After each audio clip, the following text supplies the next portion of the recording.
spell on you. Oh. 'Cause you're mine.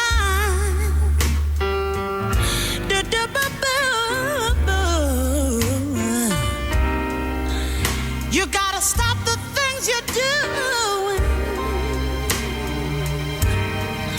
Oh, I ain't lying. No, I ain't lying. I just can't stand it. Will you always run around? I can't stand it. Will you always put me down?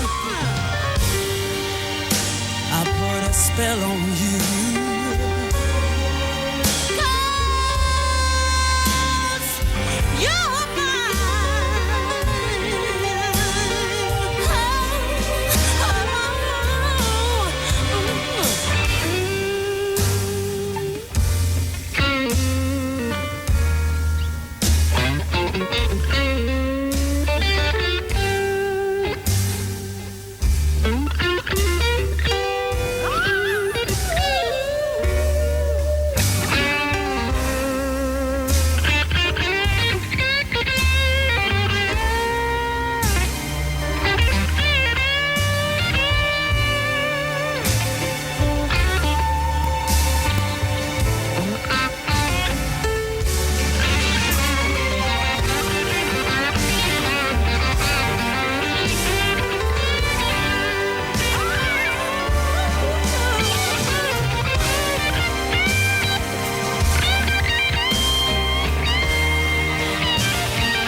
Spell on you. 'Cause you're mine. You know,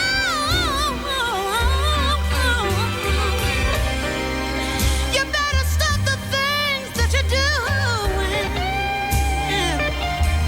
No, I ain't lying.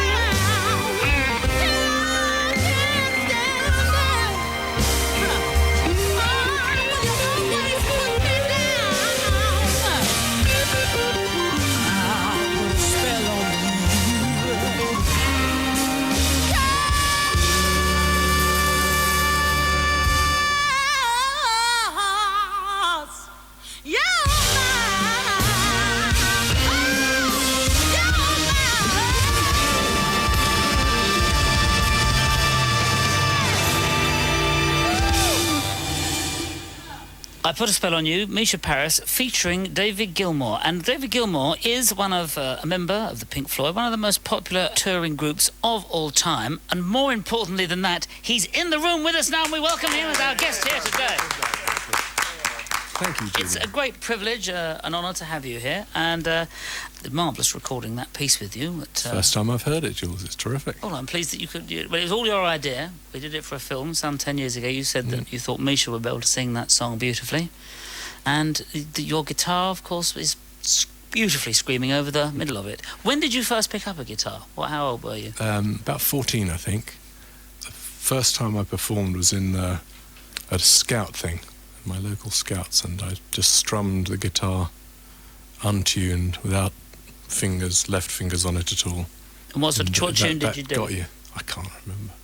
And was there somebody you wanted to be at that time? Well, I was turned on a lot by Elvis when he started, but I don't know what it was that actually made me want to do the guitar so much, but the very first things in about 1956 were Bill Haley's Rock Around the Clock and Heartbreak Hotel, Elvis. They're very groovy guitar things, aren't they? They are. Yeah, they get the boogie muscle They going. changed the solo on the Bill Haley one, didn't they? There's a lot of versions of the different solo that isn't quite as good as the original one. But there is a great solo on it, isn't it? There's a little ding ding ding ding ding ding sort of thing. Yeah. Nice, very boogie woogie guitar. Really, I'd call that in my view. And then, how did you then? I mean, it's quite an extraordinary jump. If we just go to the end, I mean, Pink Floyd are one of the most, I suppose, popular touring and recording groups in the world, and of course you make music on your own as well. Yeah. But there, from being the boy in the Scout hut, what was the next move for you? Well, I suppose forming your first pop group, which I did when I was about a couple of years older than that, just playing whatever was being played on the radio and on the charts at parties and stuff like that. What name did they have? The first one I was really in was called The Newcomers. We were dreadful. Very good name. Appalling. I believe it was a BBC series was called that in about 1963. And so then going from the sort of playing covers, when did you first get into making your own music? Well, I didn't write much. I'd written one or two things, but not much before I joined Pink Floyd, which I did at the ripe old age of 21. Well, I think what we should do at this juncture is we should hear something by Pink Floyd. Let's hear it.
One of These Days by Pink Floyd, and I'm delighted to say that David Gilmour from the Pink Floyd is our guest here in this room with us today. Oh, yes. Who needs a second introduction? Well, you do. You'll be having one after each track. We're so pleased to have you here. Tell us about, when was that track recorded? About 1970, 71. Very psychedelic, isn't it, really? It's a bit psychedelic, yes. Yeah. It's one of our short ones as well. Yeah. No, I mean, that was all the... I've danced to that. I was in discos where with a lot of hippies, and we'd jump up and down and dance to that. It's very good, got us all going. It's got a bit of a beat to it, doesn't it? Yeah. So then, what was the Pink Floyd that you joined? What sort of a group? How would you describe them?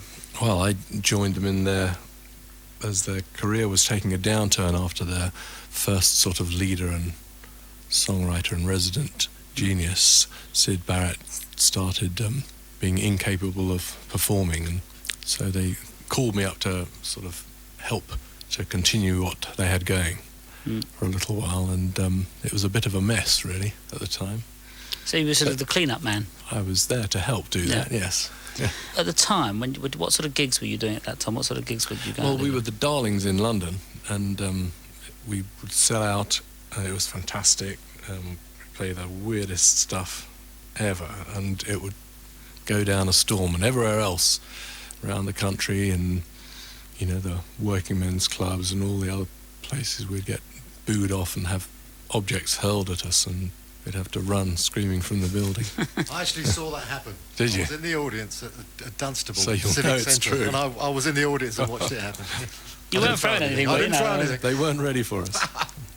But you see, that's what I'm getting at, this extraordinary jump from playing the Dunstable Working Men's Club with Gilson observing lobbings, then to being the most popular stadium act in the world, sort of thing. Well, it took a long time. I mean, that gradually over the next few years we did build up the audiences sort of worldwide, and of course when Dark Side came out in 73, that sort of was the icing on the cake, and it sort of bigger than some of us even wanted at that stage. Would you want it, any of you wanted it smaller? Yes, I mean, Roger's often said he would. I don't know for me. Yeah, it was terrific fun at the time. Now, the next, tell us about the next piece we're going to hear, which is Marooned. Marooned, this is an instrumental we did on the last album we made, The Division Bell, in 94. It has a sort of aquatic feel to it. We didn't play it on the tour, really. We played it in Norway with a film we cut together from bits of footage of whaling and played it in Norway. That was the only time we played it. Did the Norwegians like it? One or two of them wept. Oh, how sweet. Thought we were accusing them of something. The Norwegian would. Yeah. Anyway, let's enjoy It's Pink great. Floyd and Marooned.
What a magnificent piece of music, and what an instantly recognisable guitar style.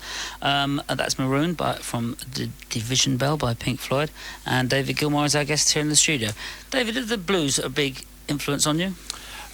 Yes, one of my close friends when I was young was mad for the blues, and he introduced me to quite a lot of stuff. He was actually in Rado Closer, his name, Bob Close they called him. He was in an early version of Pink Floyd, long before my time.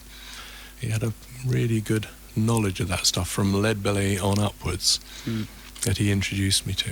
And what was it that you liked about the blues stuff? I just liked all sorts of stuff. I mean, I loved the folk music stuff and the blues things, and every sort of imaginable thing. I was a bit of a lover of all these things, not very purist. No, but I think that's what then the best things come out, don't they? Taking lots of things and then making them your own thing. It's a very distinctive style. And the Shadows, of course, which is not very blues, but no, but there's another great influence. Learned an awful lot from that. A lot of a low down guitar. You've got a guitar. I mean, I should just paint the picture for the audience. If you're driving along in your motor vehicle, or you're please don't go hands free. If you're going along in a motor vehicle, or if you're in a shed, if you're in your bed, if you're in the bath, we are in a large pale green room with curtains and a nice clock. I'm sitting down now, and David Gilmour's got his guitar, and Gilson and Dave are here, so I think if it's all right with you, we should just try and play something rather than speak.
us here, live in the studio and direct, Mr. David Gilmour from the Pink Floyd, playing the blues, which I would call making it up as we go along, and that's what the feelings are all about. Yes. Now, of course, as well as your work in the Pink Floyd, you've recently done some very well-received concerts in the festival hall. In fact, you organised the Meltdown. No, I didn't organise the Meltdown. Oh, you were invited to perform? I was invited by Robert Wyatt to do a night of the Meltdown, which I did in June. Tell us about what you did there.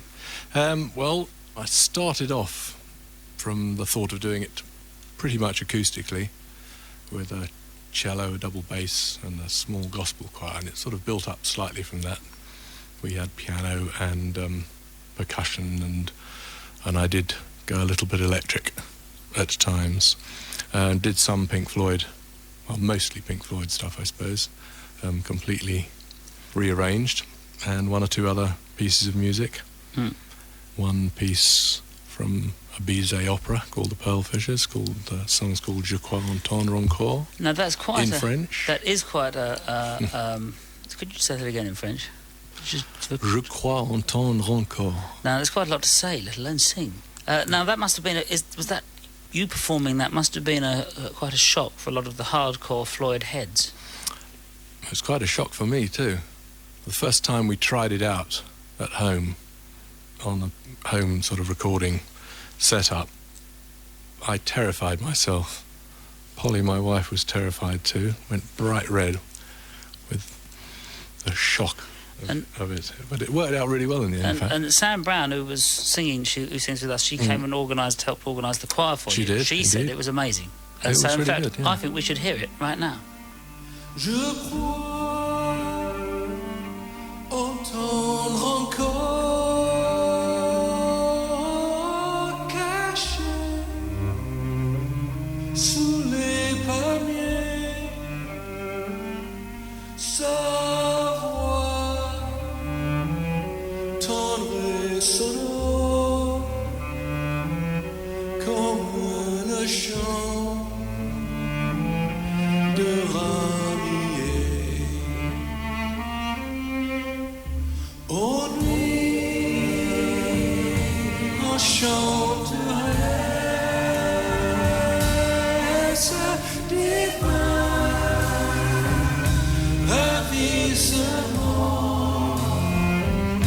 au souvenir charmant, folle ivresse du rêve.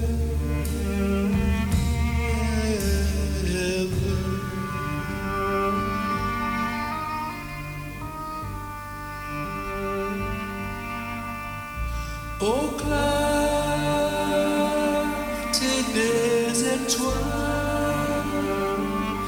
je crois encore la voir entr'ouvrir l'envoi au ventier du soir. Ô nuit, on chanterait ce divin ravissement au souvenir charmant, folle ivresse du rêve.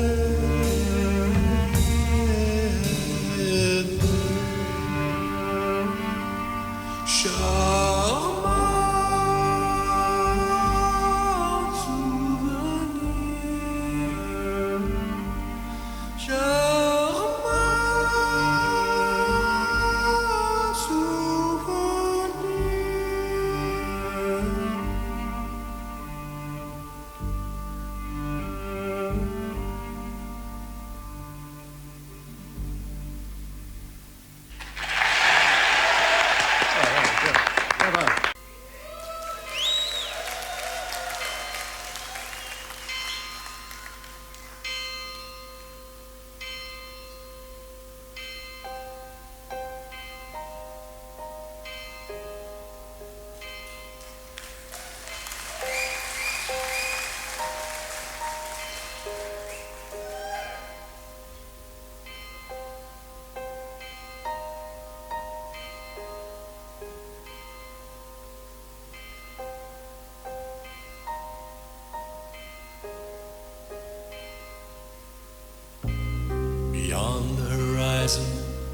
of the place we lived when we were young, in a world of magnets and miracles.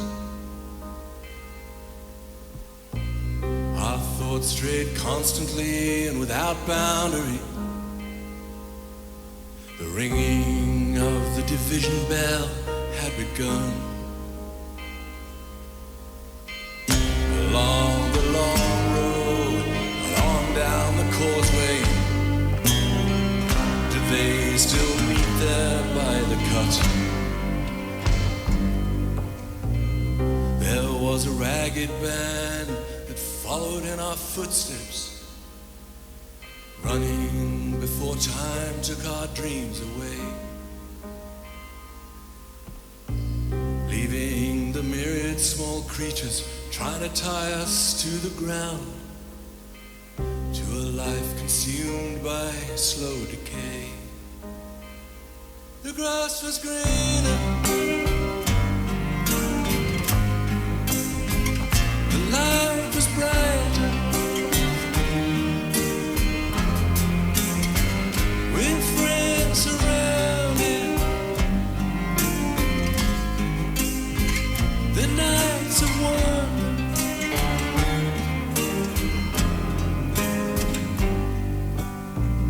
Looking beyond the embers of bridges glowing behind us, to a glimpse of how green it was on the other side. Steps taken forwards, but sleepwalking back again, dragged by the force of some inner tide. At a higher altitude, with flag unfurled, we reach the dizzy heights of that dreamed of world.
Encumbered forever by desire and ambition, there's a hunger still unsatisfied. Our weary eyes still stray to the horizon, though down this road we've been 100 times. The grass was green,